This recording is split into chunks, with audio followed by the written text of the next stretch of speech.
Argueta y vengo a felicitar a don Jaime Arellano, un amigo. Buenos días, amigos televidentes, gracias por estar nuevamente en este su programa Jaime Arellano en la Nación. Le pedimos disculpas por entrar tarde, pero estábamos viviendo una situación difícil aquí en el canal. Pocos minutos antes de que entráramos al aire, el canal fue rodeado y está rodeado ahorita por antimotines. Entonces, no sabíamos si es que venían a cerrarnos o venían a buscarnos, y entonces estábamos tratando de ver exactamente cuál era la situación que pasaba. El día de todo esto también, porque quiero decir que el día de ayer la policía me estuvo buscando, fueron inclusive el country donde yo estaba, que ocupo todos los jueves para distraerme con mis amigos, y llegó una camioneta de policía a buscarme y decían que querían buscar, que me andaban buscando.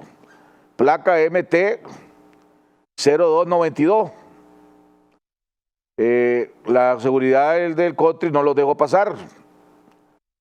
Y ahora esta es la imagen, lo que estamos viendo ahorita, lo que están viendo ustedes afuera ahorita, es exactamente 10 minutos antes de que comenzara el programa, o estábamos supuestos a comenzar el programa, se parquearon 4 vehículos de antimotines. ¿Verdad? Eso que esta imagen que ustedes están viendo ahí es vivo. Eso está sucediendo ahorita en estos momentos. No sabemos cuál es la situación. Lo que sí sabemos es que ayer nos estuvieron buscando. No tenemos por qué escondernos, no tenemos nada de que no hemos hecho nada malo, nada ilegal. Seguimos comprometidos con nuestro compromiso de decir llevar la verdad, de seguir haciendo análisis a todo lo que está sucediendo en el país, dentro y fuera del país. Seguimos comprometidos con nuestra lucha en esta revolución cívica y pacífica, y ahí continuaremos. Así que solo aprovechamos para explicar y denunciar lo que está sucediendo. No se han acercado a las puertas del canal. Ayer sí me anduvieron buscando, como repito nuevamente. Si esto es parte de una estrategia de intimidación, pues seguirán tratando. Nosotros somos elegidos y seguiremos siendo promotores del Estado de Derecho, de la institucionalidad, de la justicia, y seguimos promoviendo y seguiremos promoviendo esta lucha cívica y pacífica. Y por más que quieran provocarnos, por más que quieran asustarnos, por más que quieran intimidarnos, ahí vamos a estar nosotros firmes. Quiero aprovechar también para aclarar, porque hay mucha información. Gracias. Hay mucha información de que ya la policía dio el permiso para la marcha del domingo. Eso no ha sucedido. Todavía no hemos recibido ninguna notificación por escrito ni verbal de la policía de la marcha del domingo. Digo esto porque también tengo entendido, y platicando con miembros de la Alianza Cívica, el silencio administrativo no se aplica a los permisos de marcha de la policía. Y estamos esperando, vamos a esperar todo el día de hoy, vamos a esperar todo el día de mañana. Y tengo entendido, hablando ahorita con miembros de la Alianza Cívica, si no hay permiso, la Alianza Cívica no va a respaldar esta marcha, porque no se le puede garantizar la seguridad a ustedes, amigos televidentes, al pueblo que quiera marchar. Y no queremos más secuestros, no queremos más víctimas, no queremos más derramamiento de sangre. ¿Tenemos derecho a marchar? Claro que tenemos derecho a marchar. ¿Tenemos derecho a protestar? Claro que tenemos derecho a protestar. Pero lo vamos a seguir haciendo y lo vamos a ver. Si los otros violan las leyes y no respetan las leyes, nosotros sí las vamos a respetar.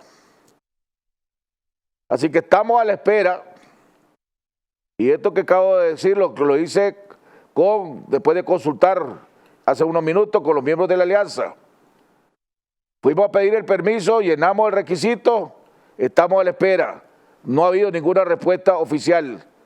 Si no hay respuesta oficial por parte, estoy autorizado por decir que la Alianza Cívica no va a respaldar esta marcha, no va a hacer el llamado para esta marcha, porque no se puede garantizar la seguridad de ustedes. Vamos a un cambio y regresamos con nuestro invitado, el embajador Bosco Matamoros.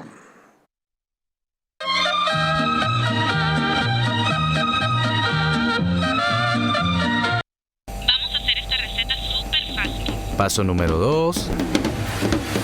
¡Hala! ¡Uy! ¡Ah, delicioso! ¿Qué? No. No.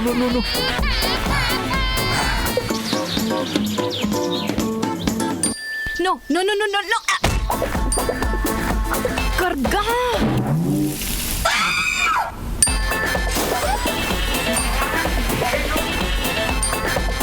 ¡Uy!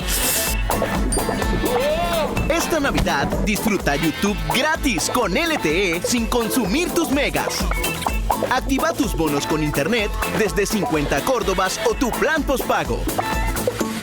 Movistar, elegí todo. Denuncie las violaciones a sus derechos humanos, detenciones ilegales, heridos, fallecidos, desaparecidos. Rompa el silencio. Denuncie ante la Asociación Nicaragüense Pro Derechos Humanos. Denuncie si es víctima de represalias, acoso policial o ataques por parte de paramilitares o fuerzas de choque. Visite la ANPDH, Residencial El Dorado, frente al supermercado Maxi Palí. Interponga su denuncia. Solo debe dejar su nombre y su número de teléfono. Escríbanos o llámenos. Denuncie los atropellos a sus derechos humanos. Denuncie ante la ANPDH.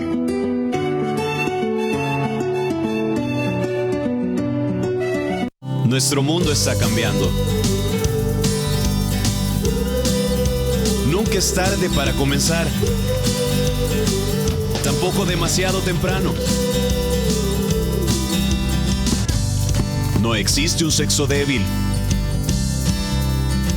Nuestro principal propósito siempre ha sido unir a las personas. Por eso conectamos a más de 360 millones en 20 países del mundo. Nuestro mundo está cambiando. Sé parte de él. Aquí inician muchas emociones, nuevas experiencias. Siempre queremos estar cerca de aquel ser querido, aunque sea por un momento. Para todos tus planes de viajes, Agencia del Viajero te ayuda a hacerlo realidad. Con la mejor tarifa a cualquier parte del mundo. Consulta nuestros precios. Agencia del Viajero.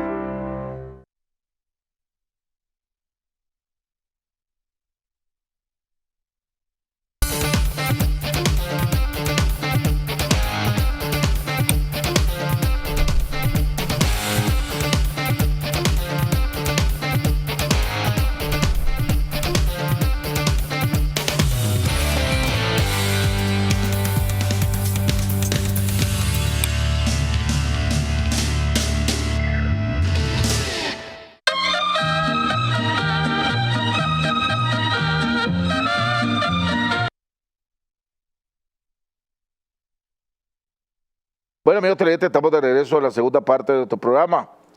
No sé si todavía tenemos imágenes de la situación de afuera.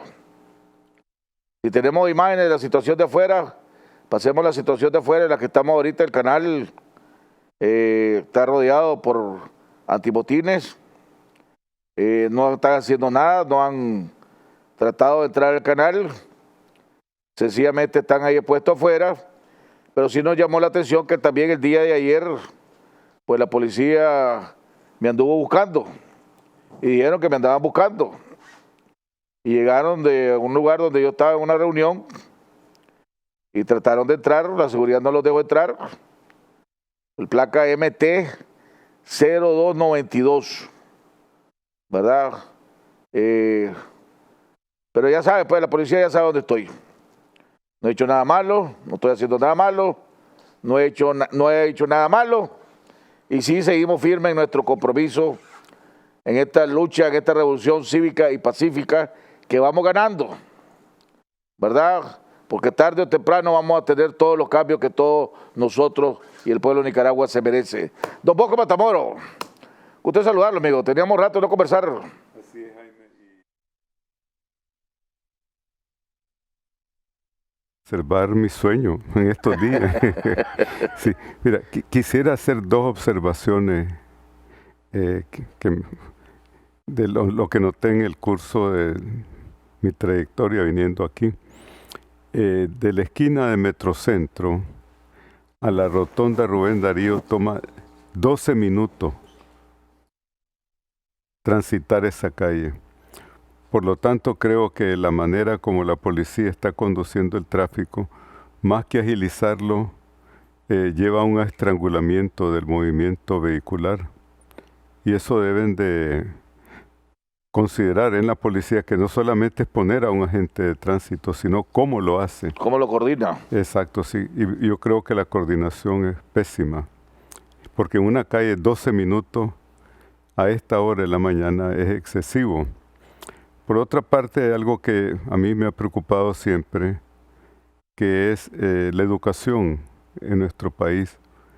¿Cuántos días estudian el ciclo escolar? Y en Nicaragua es uno de los más bajos de América Latina. En los países de Asia, por ejemplo, son casi 300 días. En Holanda, más de 290 y así sucesivamente. Y ahora, escuchando las noticias, dicen que el currículum escolar, los estudiantes, no llenaron de aproximadamente el 20 al 30% de ese currículum escolar. Si a eso le agregamos lo deficiente que es nuestro sistema educativo, vamos a tener estudiantes que muchas veces van al grado siguiente y no tienen la capacidad de asimilar, de interpretar la lectura, de ser proficientes en las pruebas matemáticas. Y si el hecho de que un estudiante pueda descollar, eso no quiere decir que el sistema está funcionando. Y yo creo que debiéramos de comenzar a pensar seriamente sobre el imperativo y la necesidad que hay en nuestro país, aquí en Nicaragua, de mejorar el sistema educativo. De esta forma no vamos a salir de este ciclo de pobreza en que estamos sumergidos como país, y eso nada tiene que ver con la crisis económica y política y social que estamos viviendo. Son dos factores, pero estamos condenando a la pobreza la juventud nicaragüense por dos aspectos. Por uno, el sistema educacional defectuoso. Segundo, el currículum académico, que es también defectuoso. Y tercero, la pérdida de tiempo que hay en las escuelas y la falta de institutos técnicos vocacionales, que son la clave para un desarrollo del país. Aquí se habla mucho de las MIPYMES, de las pequeñas y medianas empresas, pero no tienen capacidad competitiva, realmente su productividad es muy baja casualmente por la falta de educación. Y eso es algo que creo que es tan importante para un país, que fíjate los resultados que han tenido países como Corea, Singapur, que es una pequeña isla y está entre los países con las 8 rentas más altas del mundo per cápita.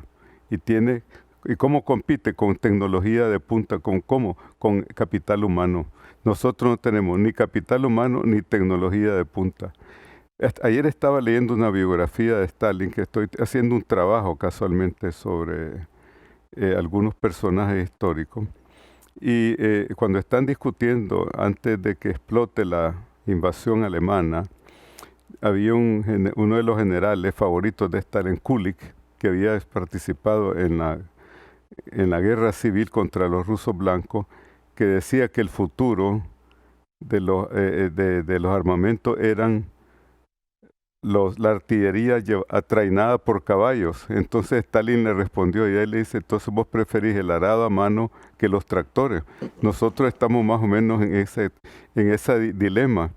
Parece que estamos prefiriendo el arado a mano, metafóricamente, al tractor que representa la tecnología.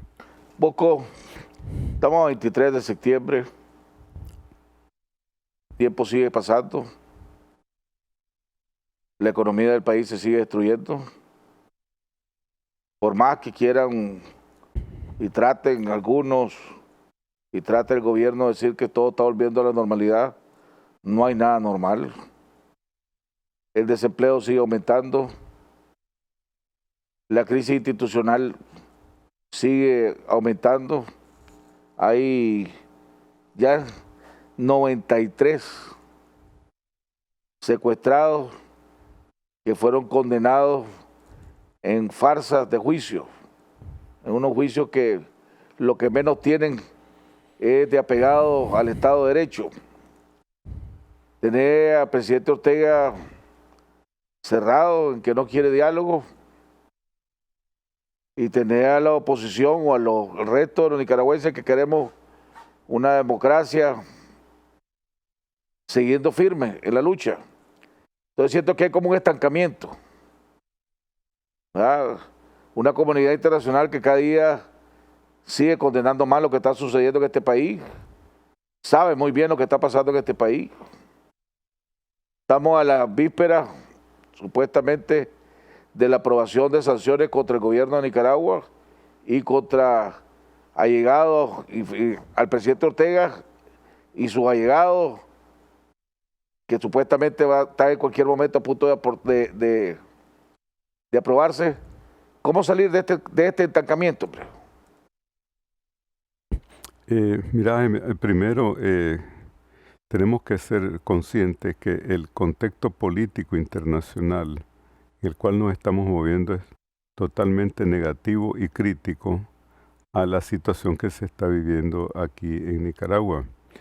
La legislación que con toda probabilidad se va a considerar en el Senado norteamericano y va a ser aprobada después en el plenario del Congreso, contempla dos aspectos. Por una parte,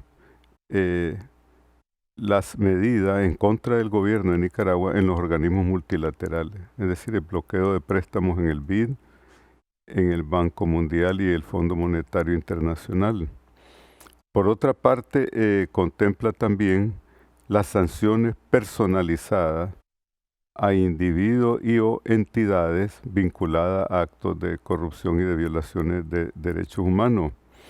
Yo creo que es importante que tengamos conciencia que esa legislación tiene una consideración que es, digamos, una especie de waiver. Aquí hubo un waiver de la propiedad, digamos, este sería un waiver político, que las sanciones, es decir, aquellos aspectos relacionados con el bloqueo de préstamos, no serían aplicadas si hay medidas concretas y que indiquen una buena fe de parte del gobierno en un proceso de negociaciones que lleve a una solución pacífica, negociada de la crisis, que culmine en un proceso electoral con todas las garantías internacionales y nacionales.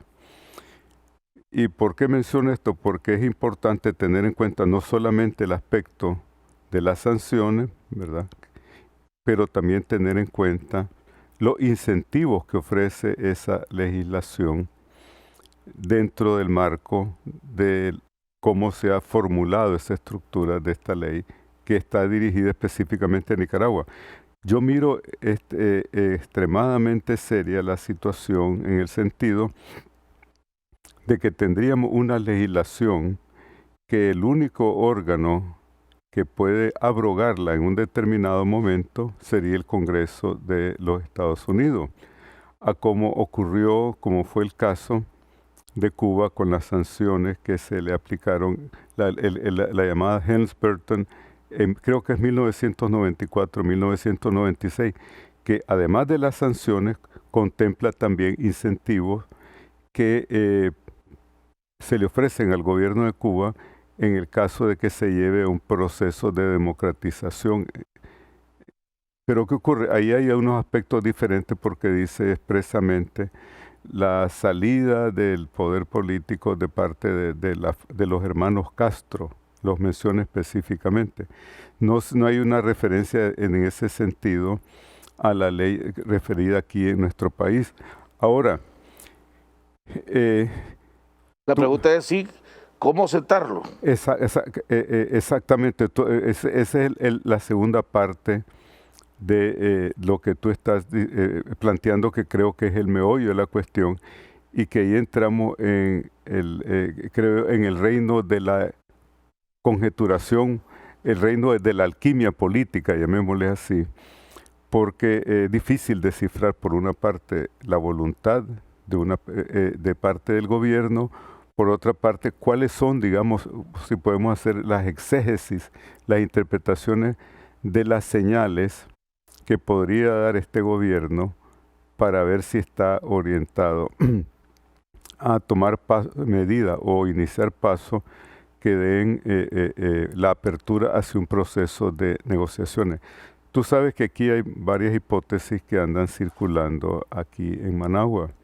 Primero comencemos con una que se dice que el presidente va a emitir una amnistía escalonada en ocasión de las fiestas navideñas, como un primer paso hacia un proceso de distensión aquí en el país.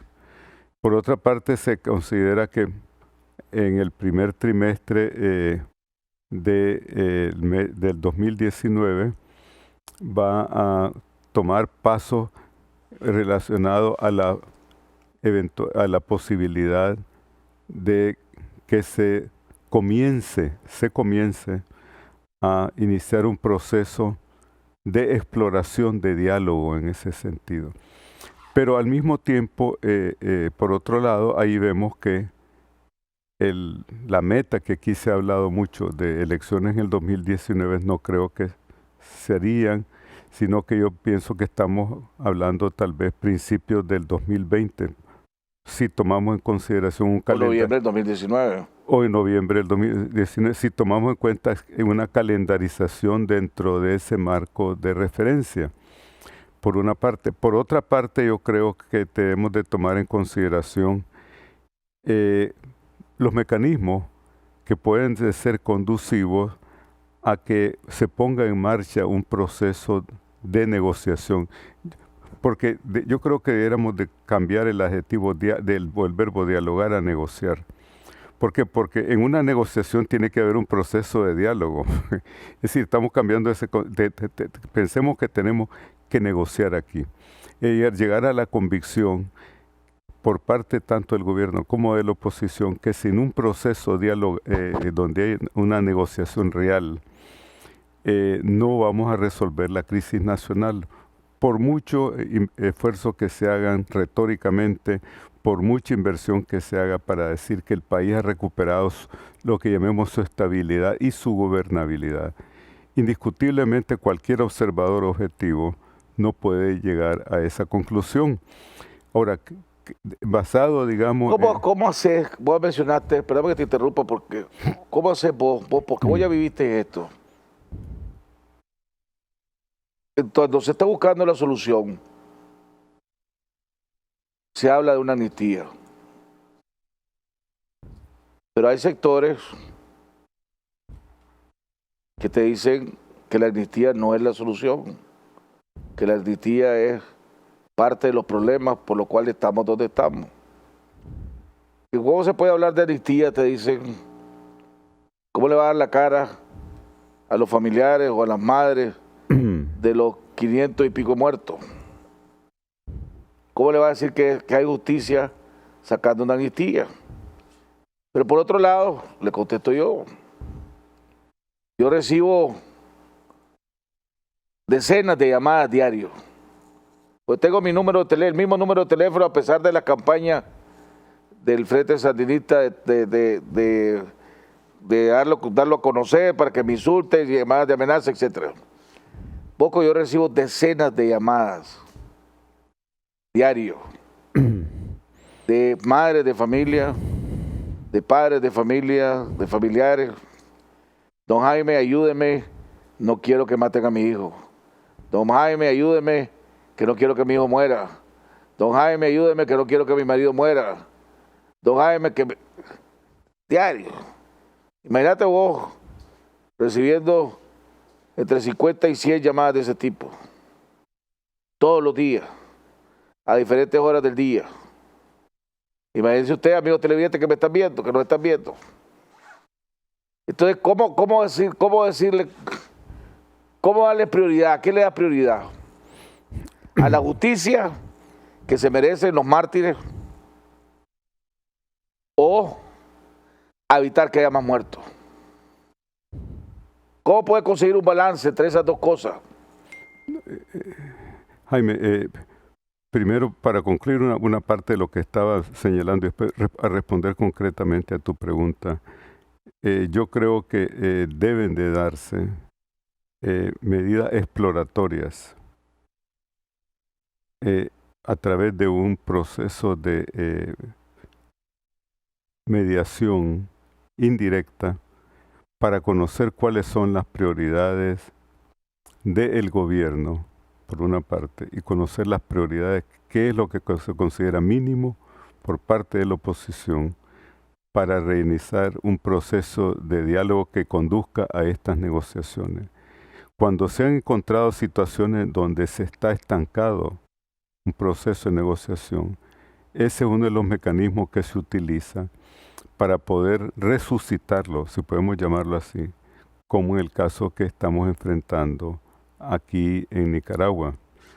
Yo he reflexionado sobre esto y considero que es uno de los mecanismos que podría dar resultado y que quizás podría acelerar este proceso utilizando los buenos oficios, por ejemplo, de algunos miembros, una delegación de la Conferencia Episcopal, conjuntamente con el secretario del SICA. ¿Con el señor Cerezo? Con el señor Cerezo. Esto yo lo considero que no sería, digamos, el diagnóstico definitivo o la fórmula definitiva, pero que sí puede ayudar para agilizar y después darle un contexto más amplio que ofrezca las garantías necesarias para que este proceso de negociaciones avance en una forma constructiva que dé confianza no solamente al país, es decir, a los nicaragüenses, sino también a la comunidad internacional, bajo un presupuesto fundamental. Ese mecanismo de consulta y un eventual proceso de negociaciones debe ser totalmente a puertas cerradas. Y yo entiendo la ansiedad de la opinión pública, dado de los antecedentes en nuestra política, de estar sobre el micromanejo de ese proceso de negociación, pero eso no es saludable para el mismo proceso de negociación. Debe de ser a puerta cerrada. Y el otro aspecto, Jaime, creo yo que debemos de tomar en consideración. Ahora, el problema es cómo hacer con ese, por ejemplo, porque tenemos que estar claros que aquí hay grupos que no quieren un acuerdo. De los dos lados. Sí, hay dos extremos. Digamos, los extremos no quieren acuerdo. Lo que son, en la Revolución Francesa le llamaban los ultramontanistas. Y ya viste que cuando se empezó a explorar la posibilidad de que Cerezo fuera parte de esto, lo satanizaron. Bueno, mira, empezaron a decir que ese humano era corrupto, que era cómplice de Ortega, y lo satanizaron.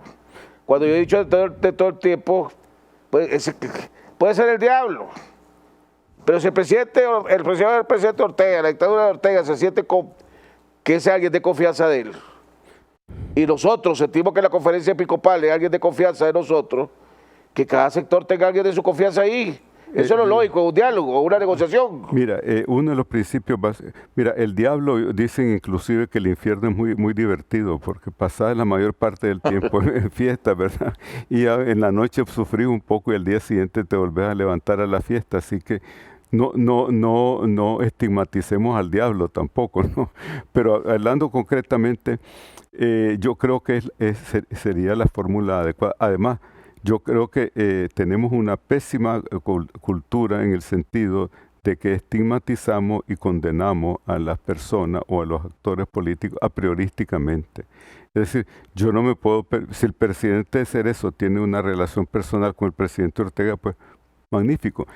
Fíjate que Henry Kissinger dice en uno de sus principios de lo que debe ser la negociación, que los mediadores deben de tener una especie de empatía con las partes. ¿Por qué? Porque tenés que darles un nivel de confort, que se sientan cómodos para poder aceptar esa mediación de parte de los actores que van a conducirlos a un proceso de negociaciones. Y eso yo creo que es importante que dejemos en claro. Mira, yo rechazo completamente, desde mi punto de vista, esa estigmatización que se quiere hacer tanto del presidente Cerezo como de la conferencia episcopal. Podrán haber actores en la conferencia episcopal que no te agraden, pero aquí no estamos hablando de consideraciones personales subjetivas. Aquí estamos tratando una cuestión de orden objetivo. Ahora, en cuanto además, ni un concurso de popularidad. Pues yo creo que ni de Miss Universo, ¿no? Porque ya creo que el señor Cerezo ya pasó la edad de poder competir, pues, y la iglesia yo creo que estaría incómoda ante una situación así. Aquí se trata de tener realismo, de tener confianza, seriedad y equilibrio de parte de los negociaciones, en un contexto totalmente diferente del que vimos aquí cuando se inició ese encuentro, o cuando hubo ese encuentro en un monasterio o un centro religioso. El otro aspecto que yo, y para después responder a tu otra pregunta, que yo quiero referirme, es el hecho que la estructura de la delegación de parte de la oposición tiene que cambiar. Tiene que simplificarse y una metodología diferente. Es decir, por eso yo creo que es fundamental de que hayan estas conversaciones indirectas para ir viendo cuáles son los puntos que nos acercan y ver aquellos de los cuales estamos distanciados. Y de esa forma, en una manera realista, poner en marcha este proceso. Jaime, hay algo que es bien importante y yo me quiero referir a eso que tú dices, que muchos aquí son radicales y que no quieren un proceso de negociación. Quienes tienen esa posición lo que quieren es que llevemos al país a una implosión. Y yo no creo que ese sea el mecanismo para resolver los problemas nacionales. Debemos los nicaragüenses de darnos cuenta que yo creo que el Frente Sandinista no es una mayoría aquí en el país, representa una fuerza política de alrededor del 20-25%, digamos el 30%, y tiene todo el derecho de participar en un proceso político. Sí. Igualmente yo creo que tienen ese mismo derecho los liberales y otras tendencias de cualquier otra tendencia ideológica. Ese creo yo que es el punto de partida fundamental. Yo no acepto el concepto de decir vamos a excluir una u otra organización porque es la decisión de una parte del país. Pero los nicaragüenses tenemos que crear un Estado donde podamos caber todos los nicaragüenses. Imagínate que cuando las negociaciones de Zapoá, y voy a citar una experiencia personal, me entrevistó Stephen Kinzer del New York Times y me dice, ¿cuál es el objetivo de ustedes? Yo le dije, una Nicaragua para todos los nicaragüenses.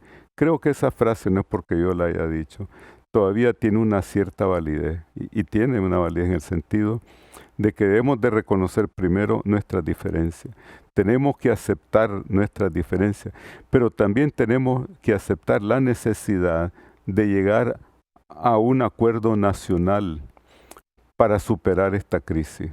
Ese sería un aspecto de lo que yo creo completar la respuesta a lo que tú me preguntabas. Ahora viene el otro gran dilema que tú me dices, que recibe llamadas de muchas personas que han sido afectadas en lo más consustancial que hay, digamos, en la personalidad humana, que es el derecho a la vida, el derecho a la libertad, ¿verdad? Que viene en orden de importancia, creo yo, el derecho a expresar libremente sus opiniones. Mira, Jaime, aquí tenemos un dilema y que todos los hombres que han estado los seres humanos que han estado en situaciones similares han tenido que tomar una decisión, la disyuntiva, entre el imperativo moral y la realidad del pragmatismo, ¿no? La cuestión que la justicia como la exigen estas personas, tienen ese derecho moralmente hablando, pero hay un principio general que no siempre lo que es justo es moralmente justificable. Y tenemos que pensar, ¿qué es la prioridad que tiene el país? El país tiene que encontrar una solución a la crisis en la cual está viviendo. La administración de justicia, Jaime, tenemos que pensar que es un proceso que se va a dar a mediano y largo plazo. Una vez que se haya construido un nuevo andamiaje político y jurídico del Estado. Y eso no quiere decir que se va a renunciar a la exigencia de justicia. No quiere decir que se va a descartar la ofensa, la lesión que han sufrido en sus derechos esas personas. Pero tenemos que ser conscientes también que somos un país de 6 millones de habitantes, que estamos en una situación que la gobernabilidad es extremadamente tenue, que la crisis económica que está entrando a este país se está agravando aún más y que nos estamos aislando cada vez más del sistema internacional. Mira, es muy crudo y puede sonar inclusive hasta con una cierta dosis de cinismo, encuadrar una situación moral dentro de un contexto político-jurídico. Pero el marco político-jurídico es el que nos puede ayudar a resolver el sistema de justicia. ¿Cómo hacer, Moco, para que el presidente entienda eso? Para que el presidente vea eso. Vos platicar con gente llegada al gobierno y están conscientes. Saben que el país va por mal camino, saben que se está destruyendo, pero respaldan a Daniel Ortega. Además, pues, sí, respaldan a Daniel Ortega. Algunos le tienen miedo y por eso no han renunciado, porque le parece que si le renuncia el mismo cae preso. Por otro lado, otro sector del sandinismo que cree que está luchando por su sobrevivencia, que aquí hay una estrategia para aniquilar el sandinismo de una vez por todas. Como en los años 90, pues que decía que había un plan para destruir al sandinismo y más bien mataron a casi todos los comandantes de la contra. ¿Cómo hacer que el presidente Ortega entienda que este pueblo no lo va a guiar ni lo va a volver a domar como estaba domado antes? Va a destruir la economía de este país. Y si termina de destruir la economía de este país, aquí lo que va a venir es un levantamiento social. Y ahí ni quiere Dios, porque todo el mundo sabe cómo comienza, pero nadie sabe cómo termina. ¿Qué podemos hacer con el presidente Ortega? Para que entienda que tiene que sentarse. Jaime, no sé quién pueda tener una respuesta categórica a esa pregunta que tú estás haciendo. Yo he planteado aquí un mecanismo y pasos que se podrían tomar desde el punto de vista de los actores nacionales e internacionales que podrían llevar al gobierno, llamémosle así, a la mesa de negociaciones.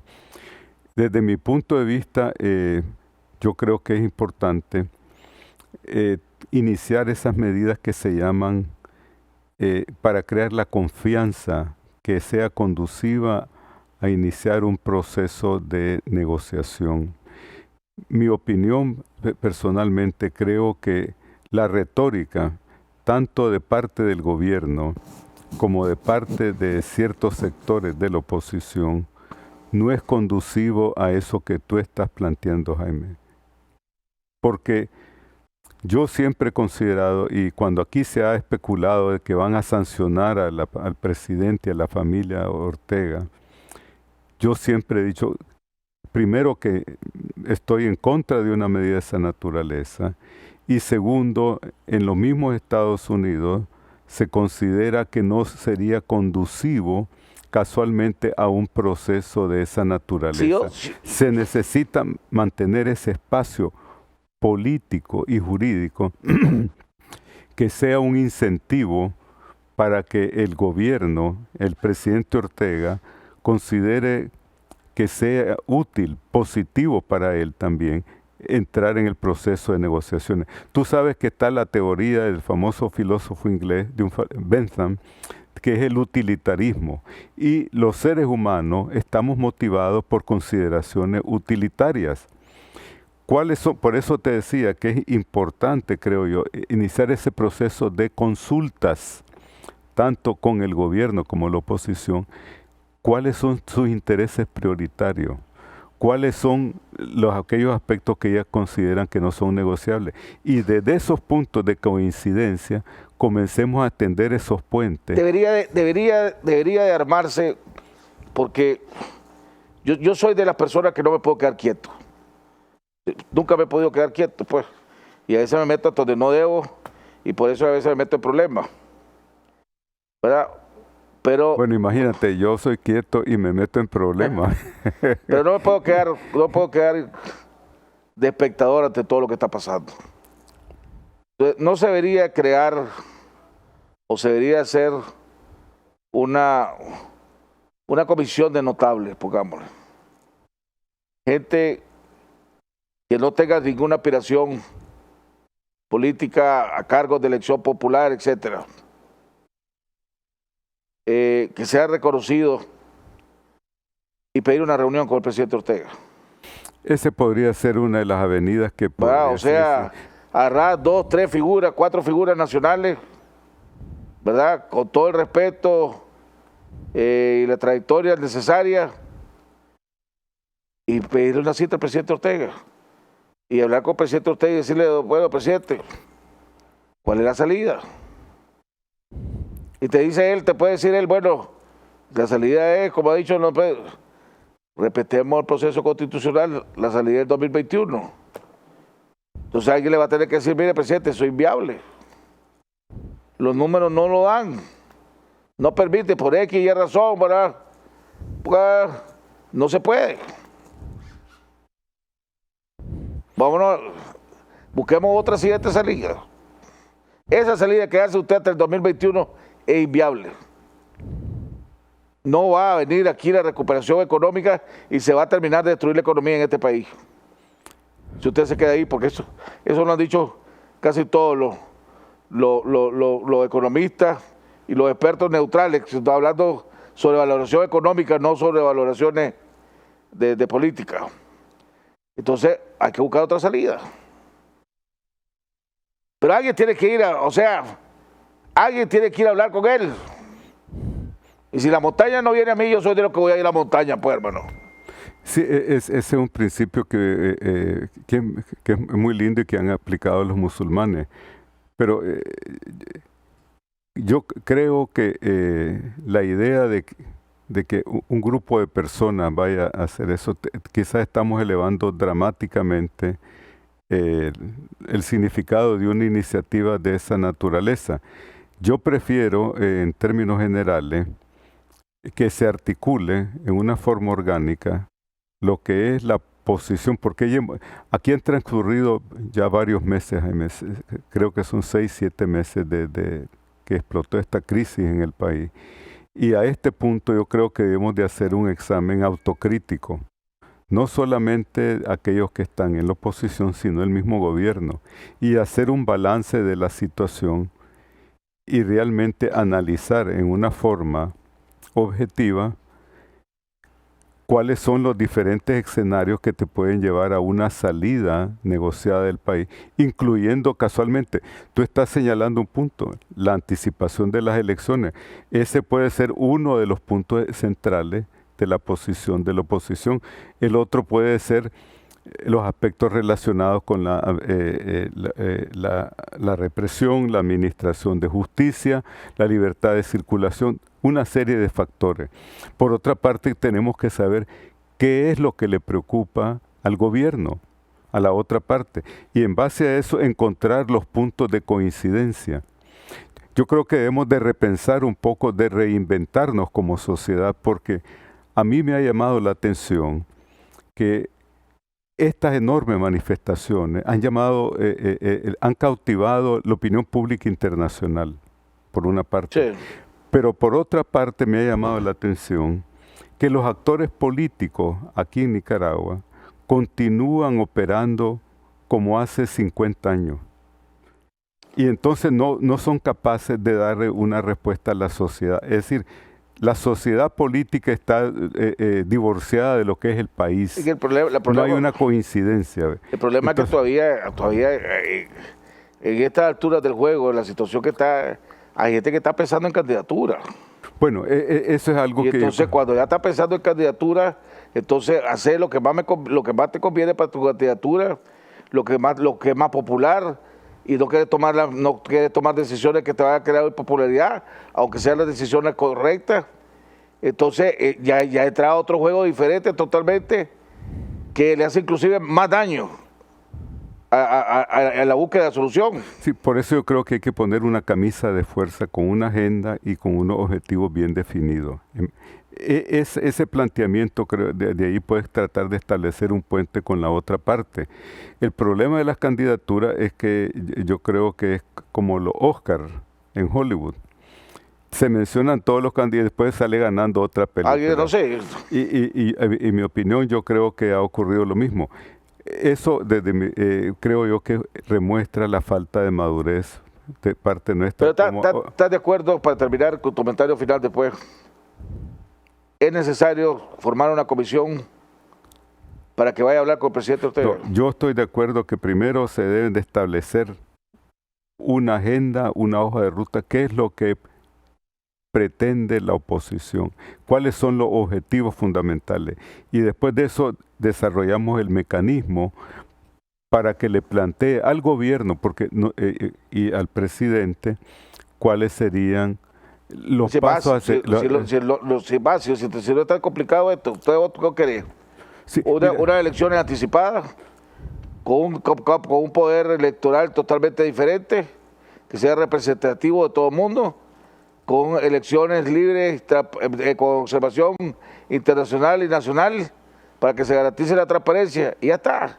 No, todo, la reforma del Estado, cuántos diputados deben de haber, qué tamaño debe ser el Estado, todo eso le va a competir al nuevo gobierno electo. A la nueva Asamblea Legislativa. Por eso pues ellos son los que van a tener que hacer todas las reformas que sean necesarias. Exactamente, por una parte, pero por otra parte, para que démonos cuenta, Jaime, que lo que ocurrió en ese proceso de que se le llamó diálogo, no fue una negociación, sino lo que hubo fue una explosión emocional ante una situación que estaba enfrentando el país, pero no hubo una negociación en términos reales. Ahí nos equivocamos colectivamente como sociedad política, nos equivocamos colectivamente como país. Tenemos que entrar en la realidad y tenemos que crear el mecanismo en el cual haya unos actores que lleven los buenos oficios para que acerquen las posiciones de las partes. La primera parte del diálogo, se cometieron errores, pero estaban resultados también. Sí, Jaime, a un costo elevadísimo, ¿verdad? Y entonces tenemos que aprender de nuestros errores.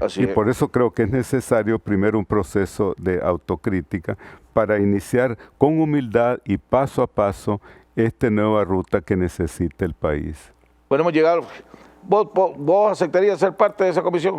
Mira, Jaime, yo creo que aquí hay personas más competentes. No estamos hablando si son competentes o no son competentes. La pregunta es, si se te piden que vos seas parte de esa comisión, que vaya a servir de interlocutor con el presidente Ortega para ver cómo se busca una solución, ¿vos estarías dispuesto? Mira, como cualquier nicaragüense, creo que uno pudiera aportar algo positivo en beneficio de la paz y la estabilidad de este país y que lleve a un proceso electoral, cualquier nicaragüense, incluyéndome a mí, estoy seguro que trataría de contribuir en ese sentido. Bueno, hemos llegado al final del programa. Le agradecemos a Bosco Matamoros, le pedimos disculpas nuevamente por haber comenzado más tarde. Ahí está todavía los policías, y ahí está todavía afuera, está el canal rodeado. Vamos a ver qué va a pasar, pero mientras tanto nos mantenemos firmes en la lucha por esta revolución cívica y pacífica que vamos ganando porque lo tenemos loco, porque por más que quieran intimidar, por más que quieran asustar, no pueden intimidar. Todavía no hemos recibido el permiso de la marcha. En cuanto lo recibamos, a través de 100% Noticias, vamos a dar a conocer cuando se reciba oficialmente el permiso de la marcha, ¿verdad? Y esperemos recibirlo por escrito oficialmente como debe ser. Tengo entendido que la Alianza Cívica, vuelvo y repito, si no hay permiso, no respalda la marcha, porque no se le puede garantizar la seguridad a todos aquellos que quieran participar. Nos vemos hoy más tarde en Cuarto Poder, si Dios así lo permite.